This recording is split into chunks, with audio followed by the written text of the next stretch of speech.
Welcome to a great Trailblazer community event group in Bella Vista. But of course, we're virtual today, so we might be joining from all necks of the woods. My name's Adam Best. I'm a senior program architect at Salesforce here, and happy to share, some things about DevOps which might help you be successful in your customer today. Before we begin, you might have seen this slide before, but just reminding you, Salesforce is a publicly listed company, and so we remind you to make any purchasing decisions based off features generally available today. I won't be speaking at length about anything forward-looking, but there might be references to some features that might be not generally available, that might be in pilot or beta. And because Salesforce is so innovative, we've got 2 slides reminding you to make sure you're making any purchasing decisions based on features generally available today. So thank you for joining. So the most precious thing you can give someone is your time. I'm here because I like to give back to the community and hopefully give you some value and some tips and tricks to make you successful. And thank you for your time for joining and learning about Salesforce and DevOps. So first, some logistics. If you have a question, please pop it in the chat panel inside the meeting there. We'll have plenty of time for Q&A at the end. So the runtime about 20 minutes. We're aiming this session, so not a big one, but we'll get to those questions. So no question. So if you've got that question, someone else might be thinking it as well. We will be recording the session. Ripon has just let everyone know that he's recording, and he'll post that and send that link out to everyone after today. And also the copy of the slide deck we'll make available and send that out as well. So my name's Adam Best. I'm from Professional Services and I'm a program architect. And you might be thinking, well, what's a program architect? Well, I guess a technical architect has just got the breadth and depth of the platform. The program architect looks at the digital transformation as well. That's the best analogy.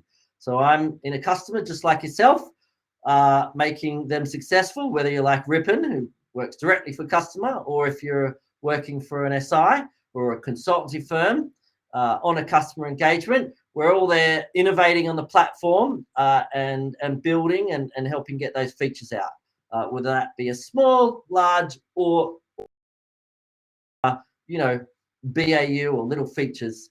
We're all okay.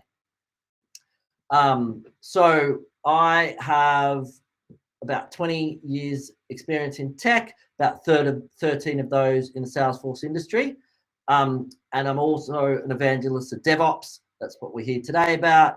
Something that I'm passionate about, and also I'm passionate about the Trailblazer as well. Okay, so there's a barcode on there. More than happy for you to click on that, and we'll scan that with your phone and connect with me on LinkedIn. And I often post about things regularly every week, all things architecture, DevOps, aspiring Trailblazer, how to get a job in the ecosystem. Brilliant. So let's talk about DX first, Salesforce DX. So what is DX? And people might be thinking, oh, that's going down the code path. Well, actually, DX is developer experience. Okay, so everything that you need to successfully build and test on the Salesforce platform to get your changes out to production. So that includes things like low code. So you've got App Builder. You might be creating fields in sandboxes and flows. It also includes things like Visual Studio Code. So Visual Studio Code is an IDE that you can use to retrieve and deploy metadata, and you can also use it to program Apex classes and so on and so forth. But it also includes other tooling, open source tooling, such as Git and your source control repositories like GitHub, and any CI/CD software as well. So when we talk about DX, we're talking about the developer experience. We're not just talking about command line interface or CLI. Everything encompasses the developer experience. Okay, so you might notice there are 2 products there on the page today. They are in pilot. So obviously think about that forward looking. The DevOps Center, and I'll allude to that a little bit later as well, and also something called Code Builder. Okay, so Salesforce DX developer experience includes everything from sandboxes all the way down to other tools you might use, open source tools like Visual Studio Code and Git. And so why are we here? Why are we talking about DevOps? Why is DevOps important? Well, DevOps is important because building features, innovating, getting those out to production, it costs money. Okay, it costs time, and of course some tools as well. So we want to articulate to the business or to our managers, why would we want to improve our experience? Why do we want to be able to deploy faster? Why do we? Because it's going to get business value. Okay, so let's think about what our managers and our stakeholders, the business, are thinking. They're thinking, hey, the business wants to decrease the time to market for our requests. The faster we can get change out, the quicker we can innovate. Okay, and quite possibly stay ahead of our competitors. Okay, they want to increase the frequency of our releases. We just don't want to deploy 4 times a year, 4 quarterly releases. We want to deploy monthly, or we want to deploy weekly. Okay, and they do want to allow some time for experimentation as well. Okay, IT, they want to decrease deployment time and system downtime. Okay, so they want it to go out fast and quickly, and also the time that we have to maybe say to the production users, hey, let's get out while we deploy, and so on and so forth. Okay, I'm not saying turn Salesforce off. You don't really do that, but the business users, right? IT also want improved efficiency. The amount of time developer and all deployment leads spend on the process rather than building the features. Okay, and of course improving that turnaround time to business value. Right? The faster we can get features out, the faster we can get business value and start getting return on it. Okay. Finance, what are they thinking about? They're thinking about return on investment. Okay, so we have a lower cost of ownership, or we have a lower cost of investment. Then of course, finance is going to be much better, decreasing the cost of ownership as well. Okay, improved developer efficiency. Okay, so again, spending less time on the process deployment or infrastructure provisioning. Olivia, I'm thinking about you on this one. But more time spent on building the features. Okay, or having that BAU or operate task like backup and restore, not having to, spend your time coding that kind of stuff, right? Okay, it's our time and it's money. And last but not least, but I think the most important is risk, and especially if you're in enterprise, if you're in government, if you're in financial services, telecommunications, all those tier 1. There's risk if you have a production incident, and that's obviously going to cause, money. Okay, major incident management is something costly, and reputation to brand as well. Okay, so all of these things, that's what your manager's thinking about, and that's what the business is thinking about. And so when we talk about DevOps, we're going to anchor. How are we going to improve this to get business value and efficiencies, so that we can get the right tools to do the right job to support the people that we have. Okay, and that might look a little bit different from organization to organization, and we'll talk about that in another slide. Now, I think to start with, let's talk about the package development models, and I don't want to go into the package development model today. We're going to talk about the org development model, but I'm more than happy for you to ask questions at the end about package development model. So the org development model on the left-hand side is what you've probably been familiar with today and for many, many years. So that is using a sandbox, creating the change in that sandbox, using something like change sets or an LM tool like Capado, AutoRabbit, Gearset, okay, to then move that change to another sandbox and eventually on the path to production, okay.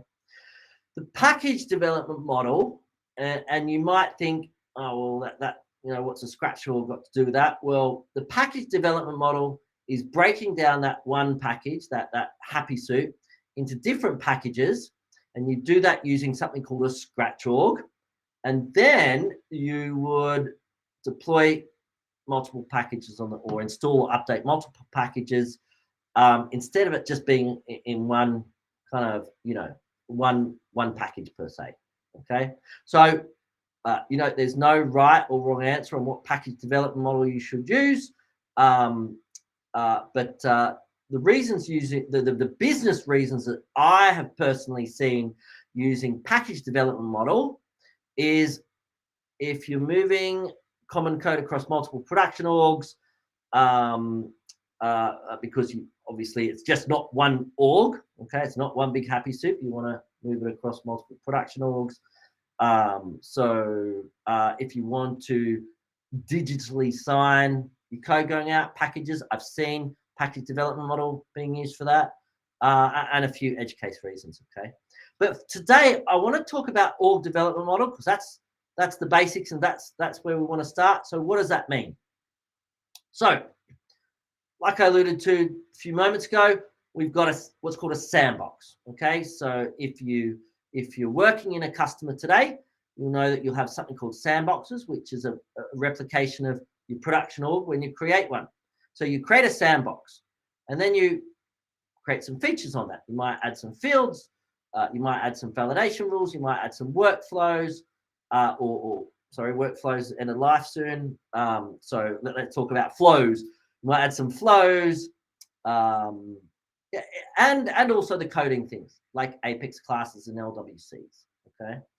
And once you've created that on a sandbox, then you would use an IDE and/or a simulator and/or an ALM tool to pull that down to your PC or Mac, and then you would commit that to source control, and then you would deploy that particular code configuration on the path to production, okay? Now, I should say you're not going to be using version control or a CI/CD tool if you're using change sets, which is on platform native to Salesforce. But most of the time, if you're working in enterprise today, you'll be using that collaboration, that source control, and then also a CI/CD. Now, I don't have a lot of slides today, so I'm just going to talk track the benefits of something like source control. So if we think about source control is collaboration on code, okay? So if we're a smaller organization, we have a sandbox, we make some changes, we use change sets to put those out to another sandbox in production, and that works fine, and that's been used for many, many years. But when you start to increase the number of admins or consultants and developers all building change, and you need to kind of bundle up that change and collaborate and then move that change on the path to production, you might have multiple sandboxes, then that's going to get tricky unless you have some collaboration tools like source control to then merge that change, okay? So if you're having that trouble today and you're just using change sets, you probably want to go look at a tool which is on the next slide and source control to then be able to collaborate on change, which doesn't quite really fit the change sets, okay?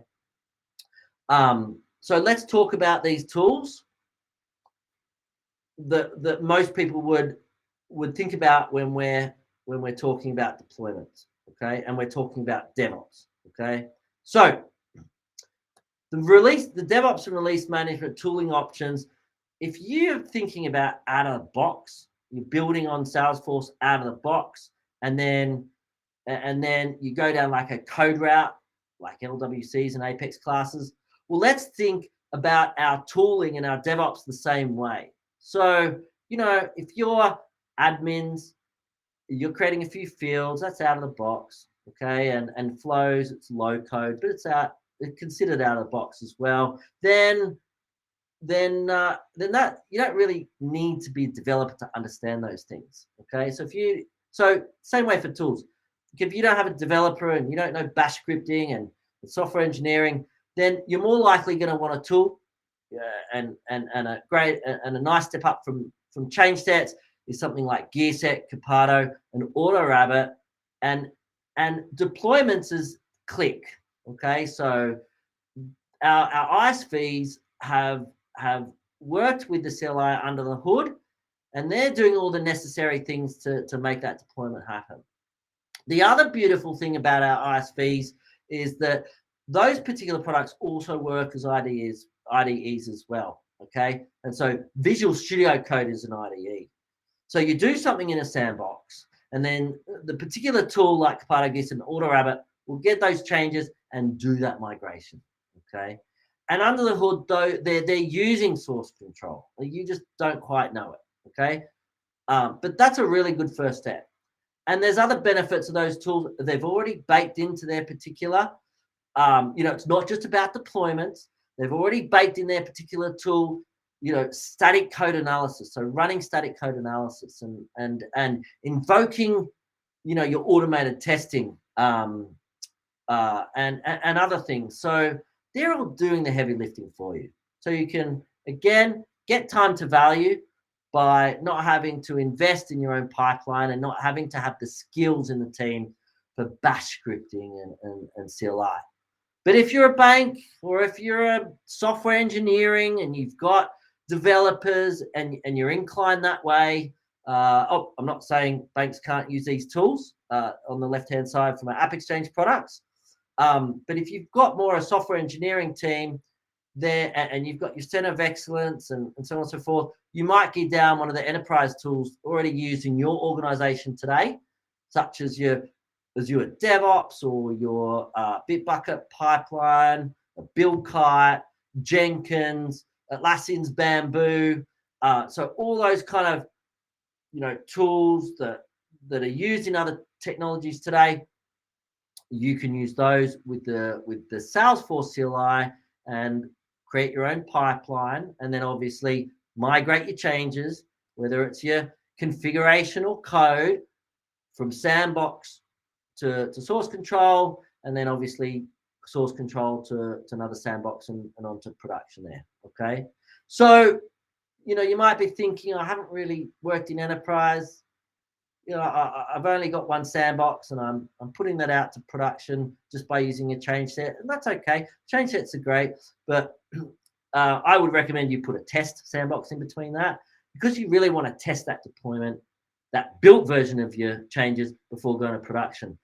But if you have a path to production like you see on the screen here today, you've got a dev sandbox, you've got a QA or ST, you've got a sit UAT or prod, a sit UAT and prod, PS is production staging, then you're going to get benefits in getting this CI/CD tool, whether that be an AppExchange product or an enterprise tool like Azure DevOps or Jenkins, because you're going to get efficiencies in that repeatability on the path to production, because you've got to deploy again and again and again. Okay.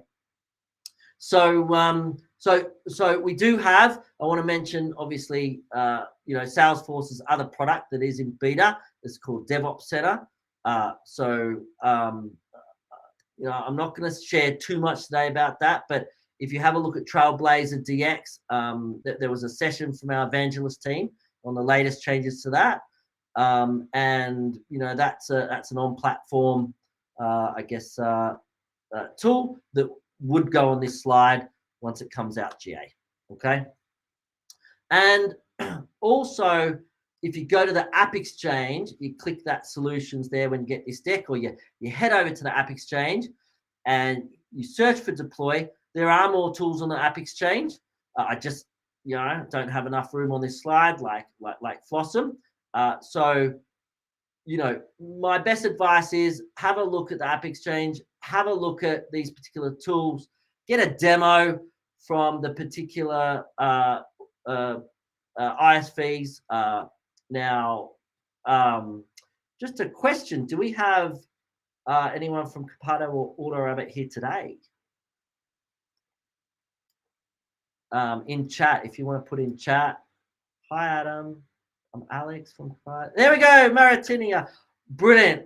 Welcome, Maritinia. Thank you for coming. Maritinia is here from GearSet. So you know you can get her details. And Maritinia, you can put your details on there and chat there. So you can already chat and get her details and talk about GearSet if you want to learn more.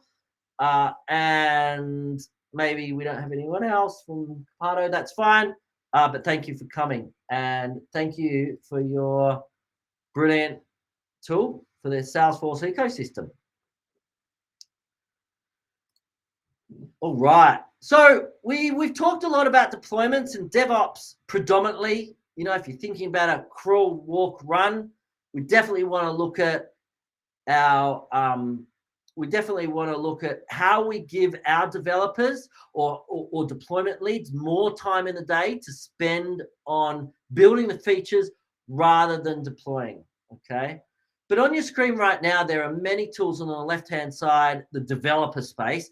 There's many tools here that make us successful, increase our quality, increase our speed, increase our agility to be able to develop on multiple streams at the same time, okay, so that we can service our business and our customers, you know, quicker and more efficiently, okay? But there are other tools. So we talked about sandboxes and Visual Studio Code and you know, deployment tools such as Azure DevOps and GearSet and Capado, right? So, you know I only have Azure DevOps on this page, but you're going to have GearSet and Capado right next to that, okay? But there's other tools that we're going to look at and need as a developer, but also in the testing and operate as well. And that's all part of DevOps. DevOps is 3/4 of application lifecycle management. DevOps starts at build and it finishes at operate when we're operating. So let's talk about these other tools. Jira or ADO, Azure DevOps also has something called stories, work items, apologies. That's when we actually look at building our story out to document the business requirement and feature, so we get that and then we go build that. Confluence or Quip is a nice document collaboration. We'll go pull our documentation on there, okay? Something like Slack is good for chat. We're all virtual these days. Some of us go into an office. I do a bit of hybrid with my customer, but you know, we still need to collaborate, and something like Slack is good for that as well, okay? If you're a developer and you're developing integrations on a sandbox, maybe request and response, then you might find an API simulation tool like Get Sandbox or Soap UI is going to be great for your mock up your requests and your responses for your request and response integration without having to connect Salesforce Sandbox to a downstream platform, okay? Because quite often you have finite resources on your path to production, okay? Looking over to equality, looking at something like PMD. So there's something like the SFDX code scanner, which has two engines, PMD and ESLint, that's running code over your static files. So static is like on your PC, not running like Apex test units on Sandbox, just to get those low-hanging fruits. Looking at the vulnerabilities or performance, making sure our code is going to be best practice. It's not going to fall over on large data volumes and so on and so forth. And also those particular things run within your ISV products, such as GearSet or Capado. They'll run the particular code scanning, the engine's PMD, and that's part of a good, I guess, pipeline, if you want to call it anything, okay? Now, let's talk about test. Well, we're already looking at Apex unit testing for the code. That's a quality check. We're looking at PMD and ESLint being run by your deployment tool. That's a quality check. But let's also look at automating your regression testing, which is existing production features are working as designed without changes going out. And you can do that with something like Provar, Trashens, Tosca. Capado has a nice on-platform testing automated testing tool as well. But there is lots of return on investment and business benefit, agility and speed if you do. I know it might not be your job, but you might say to the test manager, hey, have you thought about automating your testing, your regression testing? Well, Adam said that these tools, we should do it, and these tools are great, for the Salesforce platform, okay? And there are enterprise tools like Selenium as well that are widely used in our ecosystem today. But of course, we have ISV tools that are making a lot of our customer successful as well, okay? And thank you, Olivia, for joining. Say hi, Olivia, from Odasiva. Last but not least, a few things in the operate, and it also falls in the testing as well. So we've got, Salesforce has something called BNR, Backup and Restore. It is fairly new. I'm not too sure if it's a beta or GA, but if you want to learn more about it, ask your Salesforce executive. But we also have our beloved ISVs like Odasiva, where Olivia is from, and Own Backup. And again, on the App Exchange, a few other ISVs to do that backup and restore. Okay, so Salesforce has, Salesforce has and looks at your business continuity at an instance level. So we have 6 to 7 copies of your data, and should Salesforce fall over, then obviously we'll get an instance up within the SLAs. But if you corrupt your data, if you're doing a data migration, or you have a road script that's done something, then obviously it's your responsibility. Salesforce is a platform as a service, software as a service. You've got to correct your own data. So having a backup and restore tool is super, super important, especially for the larger orgs. If you're a small business with one user, you might, the data, the export, weekly export wizard right on Salesforce platform would be great for you. It exports it to CSV and you can store that yourself. But if you're a larger organization, you're definitely going to need a lot more speed around that process, and it's going to be more objects and so on and so forth. And of course, these products have, it's in their DNA to actually have back it up and also do a restore, of many objects and relationships. Okay, but these products not only look at backup and restore, they also help with some of the testing as well. So you've got data seeding. So if you want to sample your sandbox with data, these tools do that as well. And also data masking. So if you create a full sandbox, you'll get all your data coming from production. But of course, we've got to look at PII and sensitive data. We probably don't want our build teams to be able to view that data. So you might mask it. And these tools do that as well. And also archiving back over to operate. So, if you have lots of data and you need to archive it, then of course those tools will, look at that archiving. There are a few native archiving options. So Salesforce has big objects, and that's great for archiving, taking it off the, the intelligent custom objects or native objects and bringing it over to a bit of a cheaper space there on big objects. But of course, if you want to take it off platform, you've got the tools to do it there as well. And last but not least, we've got, if you're looking at monitoring your users, okay, maybe the geolocations or how much they're downloading, Salesforce, along with Salesforce event monitoring, which comes with Shield, you can use something like Splunk to then look at insights about your users, baseline what they're doing, like how many reports do I download per day, or how many rows do I download? And maybe you want to get some alerts set up so that if you go outside those baselines, then your cybersecurity team will be alerted to say, hey, we flagged this, go have a check it and see what's going on there. Okay. And so that's that's insights about your users for not only adoption, but also your cybersecurity teams, on those security type things as well. Cool. So before we get into QA, I'm going to have a few links here for you to learn more and get more information online, always on demand. So the first place I want you to go to is Trailhead. Of course, Trailhead is the first place you're going to learn all about things like org development model and package development model, things about continuous integration, and also other things with app development on DX. Okay, so other places outside Trailhead, of course, we talked about the App Exchange products like GearSet and Capado. There's a link to the App Exchange. You click and you search deployments, Olivia, for backup and restore. You can search backup, and you're going to find the tools over there as well. If you are going down an enterprise tool such as ADO, there is a pretty cool tool called SFDX plugin. My apologies, called Git Delta by Sebastian and Mehdi, who actually work for Salesforce, but it's the tool they created just to do a Git diff. If you don't know what that is, I got a video on the next slide to learn all about that all those CI/CD scripting.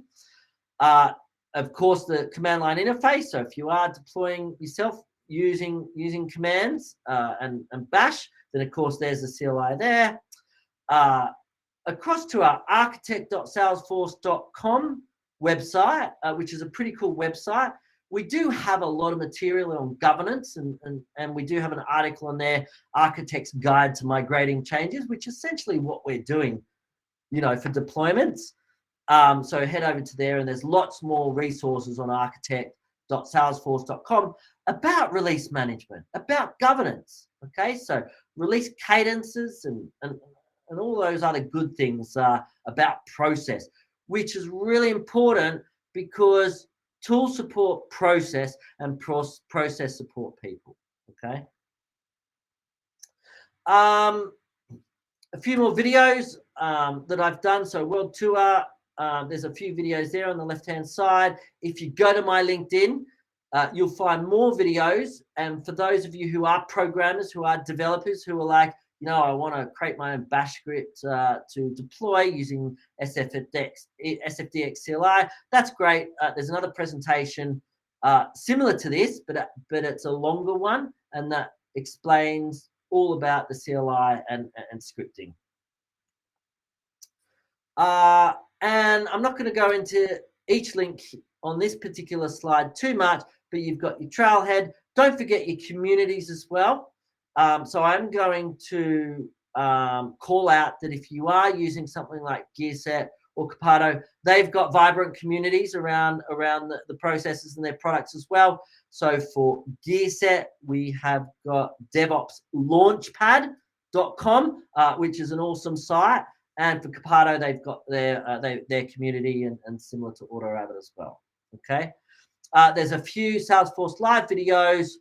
And of course, the help pages have the official kind of admin style pages on how to create a sandbox and things like that. Okay, I haven't got information from Salesforce Plus yet. It's our new streaming platform. But if you head over to Salesforce Plus, I'm sure there's a few videos on there as well. Maybe in the developer space and ALM and DevOps. And with that, Ripon, I think we are pretty much running on track for time. We can open the floor for questions. So, Ripon, do you want to do the honors and be our host up for Sure. any questions in the chat panel? Sure. Thanks, Matt. Thank you very much. Awesome presentation. I hope everyone liked it, enjoyed. Just to see if there's any questions came up.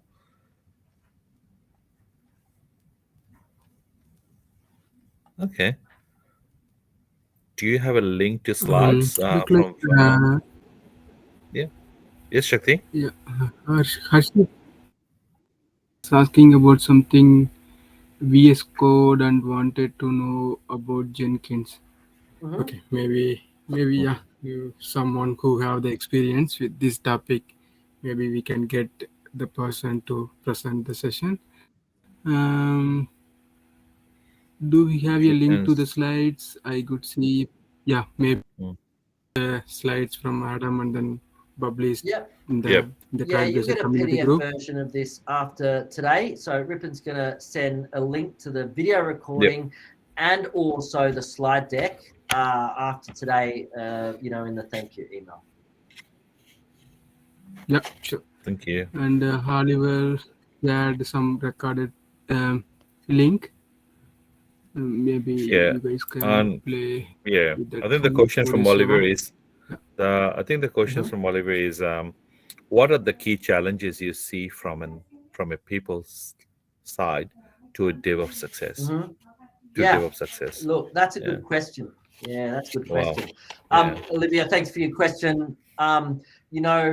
I think it's I think when people think about DevOps, they're like, all right, well, and especially about tools, but it's very important about process as well. But let's look at it from a tools perspective. It's like, oh, should I, I'm using change sets and I've got these particular challenges. Maybe it's like time consuming. And of course, again, on the operate side, the backup and restore. So, it's all about, you have people in your organization, your program or your project. Okay. So if you've got an organization with a couple of admins and you're just putting some small changes out, of course, you're not going to go down a developer route of standing up say for instance, like a Jenkins, coding your own pipeline. But it might be taking you too long to deploy, or deploying a multiple, from sandbox to sandbox and then production. You might want to get some efficiencies. Again, backup and restore. You might want to get some efficiencies, or you might have a business requirement to say you've got to back up and restore within 4 hours, and the daily, the Salesforce daily export. The data export function. Yes, we can export CSVs, but it's going to take us more than 4 hours, more than what the business requirement is to get that, restored. Then you're going to be looking at tools to support your people. Okay, so that's fundamental. I guess that's the first, key point I wanted to make. So thinking about tools to support your people, then looking at, well, hey, that's my second point. You've got to have tools to support your people. So therefore, if you want to go down a pipeline route of coding your own Jenkins and coding your own pipeline, you've got to have your skills in team. The skills in the team for bash scripting and command line. And that might not be suitable to the makeup of your program or project for your organization. So choose the tools that are going to support your people. Okay, so go down a click solution. If you are more admin, Salesforce consultant in your team. Okay, of course, if you're all the way down the other end, software engineering, the App Exchange products, the click solutions are awesome. They're still going to give you time to value. Your Capado and GearSet and AutoRabbit. But you might then look at other tools and go down a coding route of your pipeline to support definitely the deployments. Again, also your backup and restore and things like that. Salesforce has APIs. They're free APIs, and that's what tools like Odaceva and Own Backup, they use those APIs. But there's many more things about that backup and restore, like if you back up 2 objects, you've got IDs. If you accidentally delete those objects in your production and you want to restore those, well, then your relationship, you can't put the same ID back in Salesforce. And so you're going to need some sort of ETL, trust transfer. You're going to need some sort of scripting to then, load the first object, export that, get the old ID and map it out with a new ID. And there's a few more nuances like that. So again, having that tool to fulfill that business requirement, to reduce risk of, we've run over all this data or accidentally deleted or staff member deleted these records, we want them back. Having that protection, but not having to go down a coding route and of course, getting that tool. Not only you don't have to have the programming skills for the coding route, you're meeting your SLAs on the time to restore. You know, but you got a tool, and it's a little bit more to manage for your business continuity, right? So yeah, I would think you got to look at your people and the skills in the team and match the tools to the skills in the team. But the other thing is, you know, if you do have lots of change going out, looking at the Salesforce platform, holding hands with other platforms. What I mean by that is you're just not deploying something out yourself. You might have to then look at deploying another team, and platform might need to be deploy their things at the same time. So it's very important to have those activities across the platform to make sure that you go out together and you have cadences together.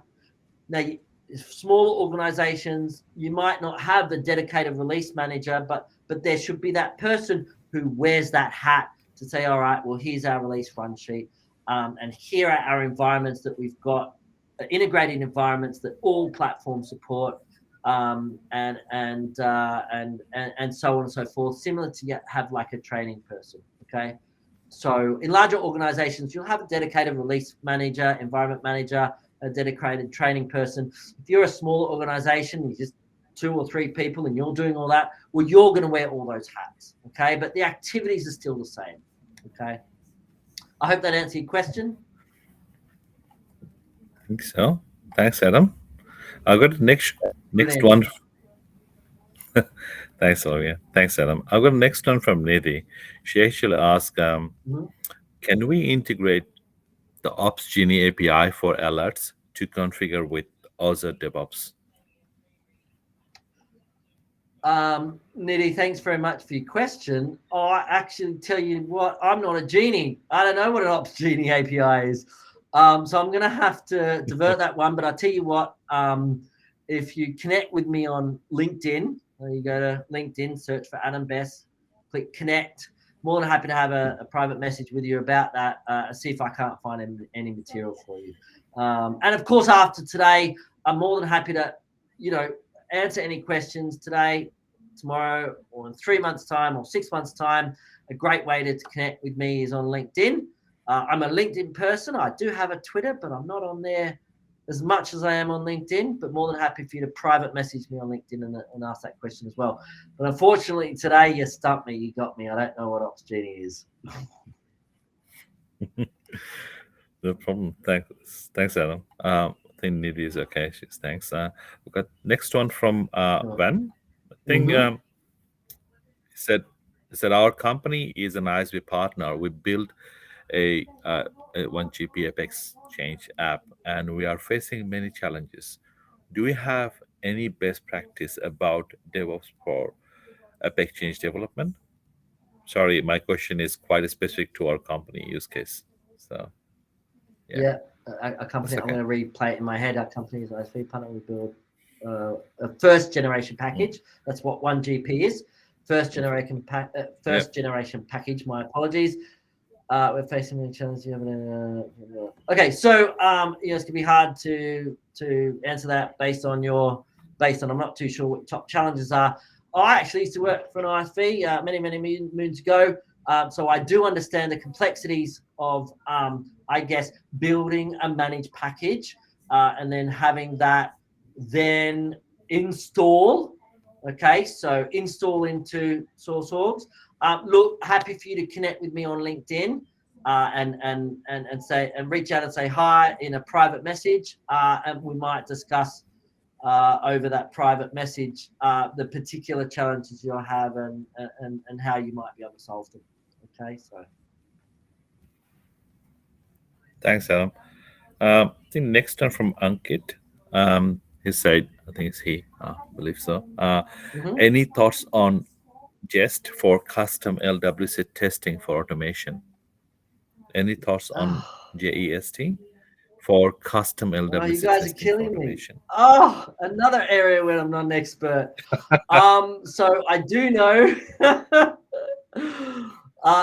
So just to recap that, so Jest is a custom testing framework, I think similar to kind of Apex unit testing for Apex. So the first, I guess, piece of advice is yeah, we should unit test, if you want to call it anything, your client-side codes such as LWCs. I'm just, again, not an expert in that area. So, reach out to me on private message me I on think LinkedIn. More than happy to. I think Olivia actually sent some reference document to the chat, so Amazing. have a look at that one. Okay. Thanks, Olivia. Thank you, Olivia. Very much. That's awesome. I think the last one. I think I've got the last question. We can take the last one here from Raghunath. Mm-hmm. One of the challenges in CI/CD is get the production changes back into the individual sandboxes for developers and QA. Some organizations do a refresh of the sandboxes. Is there any best method to do this? Yeah. All right, cool. And I'll tell you what, I know we've got 8 minutes left of the session, so I'm going to spend about 2 or 3 minutes on this. So let's call that infrastructure provisioning. Okay. So from production, we want to get a bit of infrastructure, such as a sandbox, and we want to make sure that that's a ready build tool, so that developers can effectively build and then test. So the developers can effectively build and test.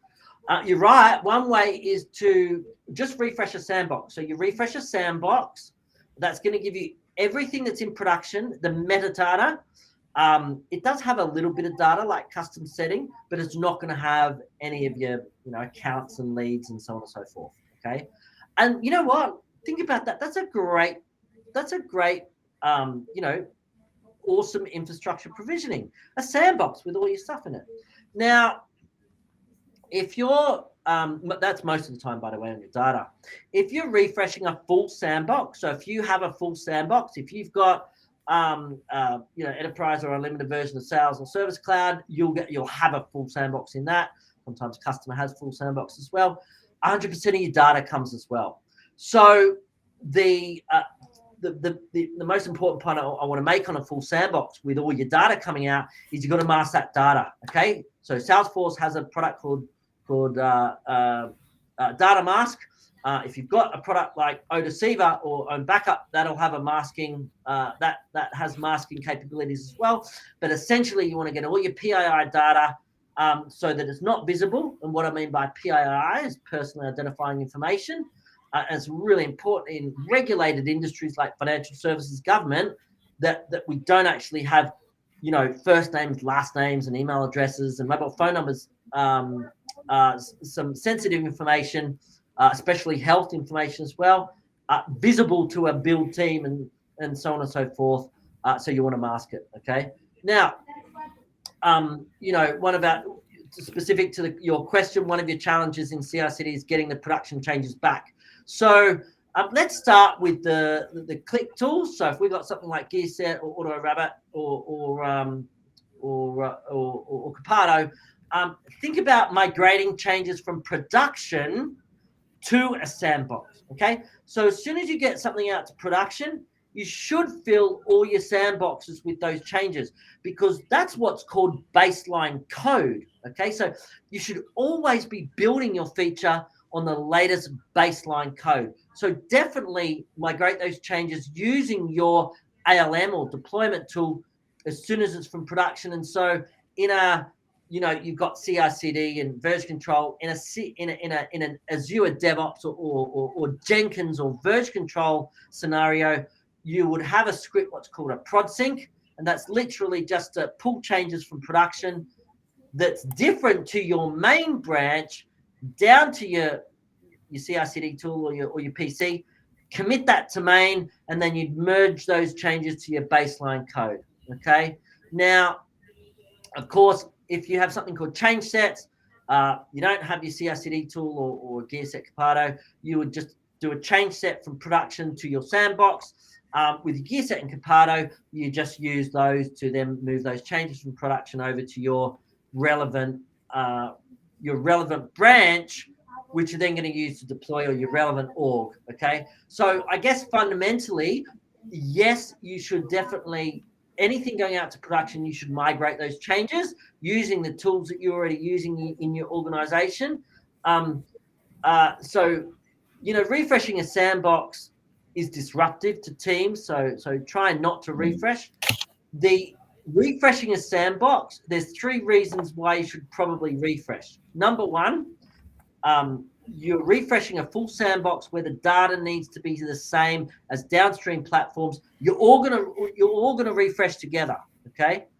Number 2, if you haven't got environment alignment and you haven't had those guardrails and you're finding that when you're deploying something from one environment to another, it's not quite working because this isn't quite like this environment, best to get an LM tool to start, a deployment tool to start making sure your environment's aligned so that you don't have that challenge of your environments being misaligned. Okay. I forgot my third point, but anyway, so yes, it's important, but don't use sandbox refreshing as you go to. Try and get those efficiencies and increase your maturity to migrate your changes using your LM tools and all, CI/CD tool. Okay. Thanks, Adam. Thank you very much. There's no more questions we have, but thank you very much, Adam, and thank you very much for everyone for attending this session.